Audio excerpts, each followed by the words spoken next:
How do you stop a panic attack from happening? If you suffer from panic attacks, it may be reassuring to know that you are not alone. You're not even one in a million. It is estimated that nearly 5% of the population in the United States suffers from some form of anxiety disorder. For some, it may be infrequent panic attacks that occur only in specific situations, such as having to speak in front of others, whereas for others, it may be so frequent and recurring that it prevents them from leaving their home. Frequent panic attacks frequently progress to what medical professionals refer to as an anxiety disorder. There are numerous methods for dealing with an anxiety disorder. Some may not be suitable for you, but others may be. It is beneficial to be aware of some of the most common coping techniques for dealing with panic attacks when they occur. The first step is to recognize when a panic attack is on its way.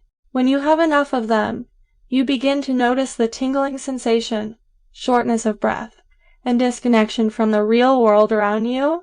Many people I speak with are curious about the experience of disconnection.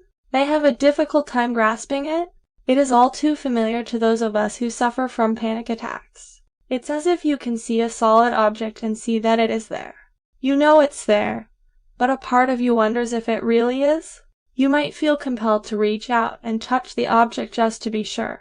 You have the impression that you are not a part of the world around you.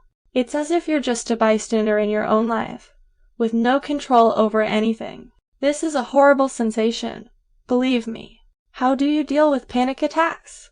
So, how do you begin to combat your panic attacks? What if I told you that the key to getting rid of panic and anxiety attacks is to want to have them? Doesn't that sound strange, even contradictory? But the desire does help to push it away. Does this imply that you should be able to induce a panic attack right now? Certainly not. What this means is that if you are afraid of something, such as a panic attack, it will most likely appear and cause havoc.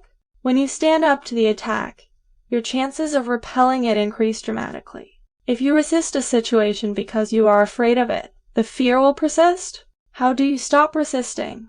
You move directly into it, into the path of the anxiety, and it cannot continue. In essence, this means that you cannot have a panic attack if you actively seek one on a daily basis. Try to have a panic attack right now, and I guarantee you won't be able to. You may not be aware of it, but you have always chosen to panic. You make the decision by stating, whether consciously or unconsciously, that this is beyond my control. Another way to understand this is to imagine having a panic attack as if you were standing on the edge of a cliff. Anxiety appears to be pushing you closer to the edge. To overcome fear, you must metaphorically leap. You must jump off the cliff and into the anxiety, fear, and everything else you are afraid of. How do you do it? You jump because you want to have a panic attack. You go about your day expecting anxiety and panic attacks to strike. The fact that a panic attack will never harm you. That is a medical fact. You are safe. The sensations are intense, but you will not be harmed. Your heart is racing, but you will not be harmed. The jump has been reduced to a 2-foot drop.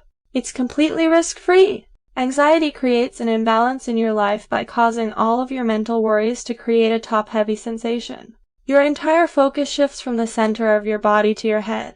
Meditation schools frequently demonstrate an example of this top-heavy imbalance by demonstrating how easily the body can lose its sense of center. The key to overcoming panic attacks is to relax. That is simple to say, but difficult to do. A good way to do this is to focus on your breathing and make it slow and steady. Breathing difficulties are one of the first signs of a panic attack, and you may find yourself panting to catch your breath. When you concentrate on taking even breaths, your heart rate will slow and the panic will fade. Slower and deeper breathing has a calming effect. Allowing all of the air out of your lungs is a good way to improve your breathing. This compels your lungs to take a deeper breath the next time. Continue to concentrate on your out-breathing, letting all the air out of your lungs, and you'll soon notice that your breathing is deeper and you're more relaxed. Ideally, you want to divert attention away from the fact that you are having a panic attack. Try pressing your feet into the ground one at a time. Consider how connected and rooted they are to the earth. Use all of your senses to fully appreciate what you see, hear, feel, and smell in your surroundings. This will assist you to stay in the present. Panic is commonly associated with recalling traumatic events from the past or anticipating something traumatic in the future. Anything that helps you stay in the present moment will be soothing. Try holding a pet, looking around your room and noticing the colors, textures, and shapes, paying close attention to the sounds you hear, calling a friend, or smelling the smells around you. Many people strongly support aromatherapy as a treatment for panic and anxiety. When you smell lavender, it can have a particularly calming and soothing effect. Lavender essential oil can be found in a variety of stores. Keep it nearby and take a sniff whenever you feel anxious. Other essential oils that have been shown to help with panic and panic attacks include helichrysum, frankincense, and marjoram. Smell them all and use the one that smells the best to you, or a combination of your favorite oils mixed with olive or grapeseed oil. You might want to prepare yourself before having a panic attack. Make a list of the things you're afraid will happen when you're not in a panic state. Then write down calming statements that contradict your fears. Then, when the panic sets in, you can repeat these things to yourself. Make a list of things to do if you feel panicked, and it will be ready for you when you need it. Fill it with soothing messages and ideas for calming activities. I find this to be a very useful tool, and I never leave home without my small notebook containing these positive affirmations. Panic can be a terrifying experience, especially if you're alone. Preparing for when the panic hits can significantly reduce the panic and, in some cases, even prevent it.